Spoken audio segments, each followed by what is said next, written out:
অন্নপূর্ণা যোজনা নিয়ে একটি গুরুত্বপূর্ণ আপডেট। অন্নপূর্ণা যোজনায় যাদের ফর্মকে রিজেক্ট করা হয়েছে কিংবা পেন্ডিং আছে, যাদের পেমেন্ট ফেলিওর হয়েছে, তাদের নিয়ে মুখ্য সচিবের নেতৃত্বে একটি বৈঠক গত জুলাইয়ের 4 তারিখে অর্থাৎ গতকাল বিকেল 3টের সময় আয়োজিত হয় নবান্নে। এবং সেই বৈঠক থেকে একাধিক সিদ্ধান্ত নেওয়া হয় কারা অন্নপূর্ণা যোজনায় টাকা পাবেন, কারা পাবেন না, সেই ক্রাইটেরিয়ার কথা বলা হয়। তাছাড়াও যাদের রিজেক্ট আছে সেগুলোকে পুনরায় ফিল্ড লেভেল ইন্সপেকশনের কথা বলা হয়েছে।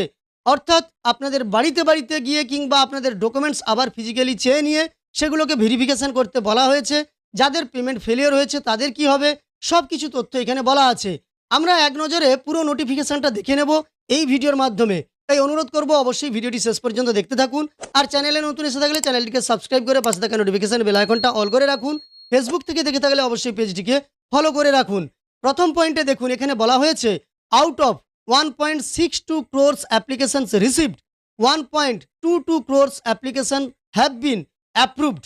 বলা হয়েছে 1.62 কোটি আবেদনপত্র গৃহীত হয়েছিল, অর্থাৎ 1,62,00,000, যার মধ্যে 1,22,00,000 আবেদনপত্রকে অ্যাপ্রুভেল দেওয়া হয়েছিল এবং 27.83 lakh forms have been provisionally rejected.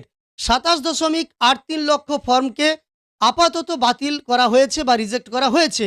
এখানে বলা হয়েছে based on certain exclusion criteria like the family page income tax. এখানে যে ক্রাইটেরিয়াগুলোর জন্য বাতিল করা হয়েছে বলে জানানো হয়েছে তার মধ্যে প্রথম হচ্ছে সেই পরিবারটা ইনকাম ট্যাক্স দেয়। তারপর আছে পজেসেস মোর দ্যান 3 রুমস, 3টের বেশি তাদের পাকা কক্ষ আছে। তারপর পজেসেস জিএসটি ইন, তাদের পরিবার জিএসটি দিয়ে থাকে। এই পয়েন্টগুলো প্রথম নিয়মে বা প্রথম ধাপেই বলা হয়েছে, তাদের ফর্ম রিজেক্ট করা হয়েছে।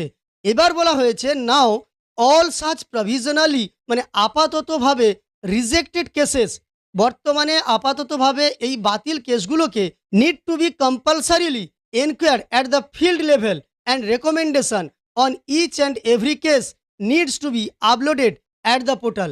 অর্থাৎ এই রিজেক্টেড কেসগুলোকে ফিল্ড লেভেল ইন্সপেকশন করতে বলা হয়েছে এবং প্রয়োজনীয় তথ্য আপলোড করতে বলা হয়েছে পোর্টালে। এবার আপনাদের বলে রাখি ফিল্ড লেভেলটা কিভাবে হবে। আপনাদের বাড়িতে বাড়িতেও আসতে পারে, যেখানে প্রশাসনিক দপ্তরে লোক সংখ্যা অনেক বেশি বা কর্মী সংখ্যা বেশি, সেখানে আপনাদের বাড়িতে বাড়িতে এসেও আপনাদের ডকুমেন্টসগুলো ভেরিফাই করা হতে পারে। আবার যেখানে প্রশাসনিক দপ্তরে কর্মী সংখ্যা কম, সেখানে কিন্তু হয়তো আপনার কাছে ডকুমেন্টস চেয়ে পাঠানো হতে পারে এবং আপনাদের আবার আবেদনপত্রগুলোকে যেগুলো রিজেক্ট হয়েছিল সেগুলোকে যাচাই করা হবে। এবার বলা হয়েছে this exercise of field level enquiry and uploading in the portal should start from 5/7/2026 onward. অর্থাৎ আজকের দিন থেকেই 5ই জুলাই থেকেই এই সার্ভিসটা চালু করতে বলা হয়েছে বা ফিল্ড লেভেল যে এনকোয়ারি সেটাকে শুরু করতে হবে এবং পোর্টালে আপলোড করতে হবে, এমনটা বলা হয়েছে। আপনাদের এলাকায় কি এটা চালু হয়েছে? অবশ্যই কমেন্টে জানাবেন।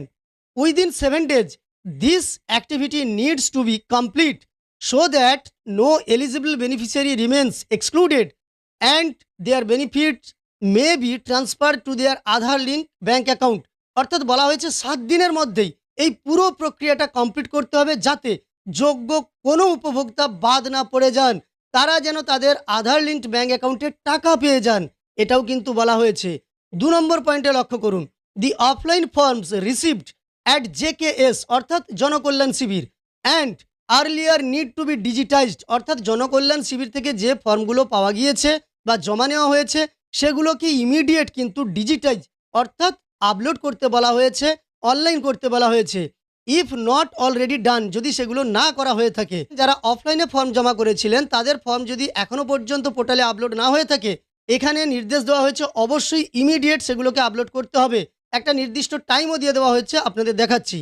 Each case should be enquired and uploaded with recommendation of approval or rejection with reason. এখানে আরও একটা পয়েন্ট বলা হয়েছে, এবার প্রত্যেকটা কিন্তু আপলোড করতে হবে পোর্টালে, যেখানে জানিয়ে দিতে হবে সেটা অ্যাপ্রুভড হলো না রিজেক্ট হলো, আর যদি রিজেক্ট হয় কেন রিজেক্ট করা হলো সে কারণটা দিয়ে দিতে হবে। This is of utmost importance as many offline applicants remains deprived from the benefit. This exercise should be completed by 10th July positively। অর্থাৎ এখানে বলা হয়েছে এই ডিজিটাইজেশনের কাজ না হওয়ার ফলে অনেক উপভোক্তা যারা অফলাইনে ফর্ম জমা করেছিলেন তারা সমস্যায় পড়েছেন এবং 10ই জুলাইয়ের মধ্যে এই সম্পূর্ণ প্রক্রিয়াটা সমাপ্ত করতে বলা হয়েছে।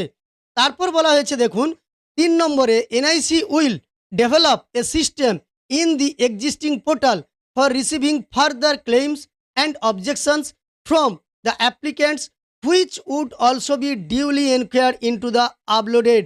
এ কথাটা মুখ্য সচিব যেদিন টাকা দেওয়া হয় ১লা জুলাই সেটাই জানিয়েছিলেন। অর্থাৎ এনআইসি আবারও একটি এই যে পোর্টালটা আছে অন্নপূর্ণা পোর্টাল, সেখানে একটা সিস্টেম জেনারেট করবে যেখান থেকে আপনারা আপনাদের দাবি কিংবা অভিযোগ জানাতে পারবেন, সেটাই বলা হয়েছে।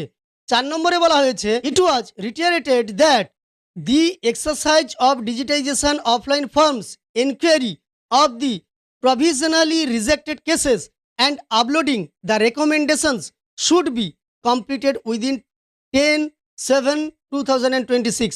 মানে পুরো প্রক্রিয়াটা 10ই জুলাই 2026-এর মধ্যে সম্পন্ন করতে বলা হয়েছে।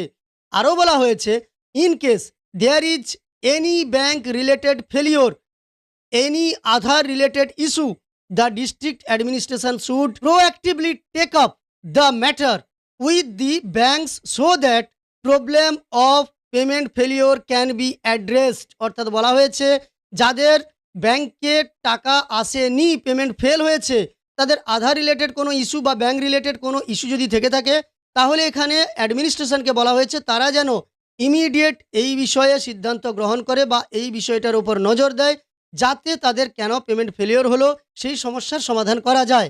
এই নোটিশের ৬ নম্বর পয়েন্টে বলা হয়েছে HMOS বা WCD এবং SW department opined that though a large number of beneficiaries have been already received benefits, there are several cases where further enquiry is needed immediately to ensure that no eligible beneficiary is deprived of her entitlement.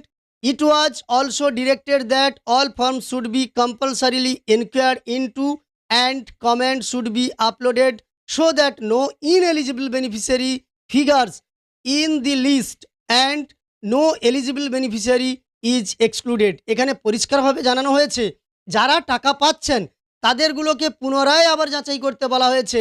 অর্থাৎ বাড়িতে বাড়িতে আসার একটা সম্ভাবনা তৈরি হয়েছে, যেটা মুখ্য সচিব জানিয়েছিলেন।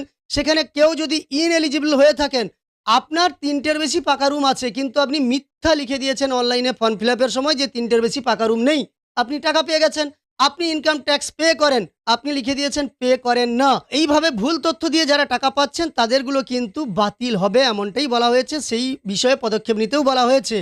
The next review meeting will be held on 1 August 2026 এবং আগস্টের ১ তারিখ পরে রিভিউ মিটিং হবে। হয়তো আগস্টের ১ তারিখ টাকা ছাড়া হবে, তারপর মিটিং হবে। তবে যাদের পেমেন্ট ফেলিওর হয়েছে তাদের ক্ষেত্রে কিন্তু টাকা 10 তারিখের পরে দিয়ে দেওয়ার সম্ভাবনা আছে। তাছাড়াও এইবার যাদের নাম রিজেক্ট হয়েছে তাদের সমাধান করে 10 তারিখের পরে দেওয়া হয় কিনা সেটাও কিন্তু একটা সম্ভাবনা আছে। যাই হোক, এই ভিডিওর মাধ্যমে সম্পূর্ণ যে নোটিফিকেশনটা আপনাদের দেখিয়ে দিলাম, ভিডিওটি দেখার পরে আপনার উপকার এসে থাকলে একটি লাইক করবেন, চ্যানেলটিকে সাবস্ক্রাইব করে পাশে থাকা নোটিফিকেশন বেল আইকনটা অল করে রাখবেন, আর ফেসবুক থেকে দেখে থাকলে অবশ্যই পেজটিকে ফলো করে রাখবেন।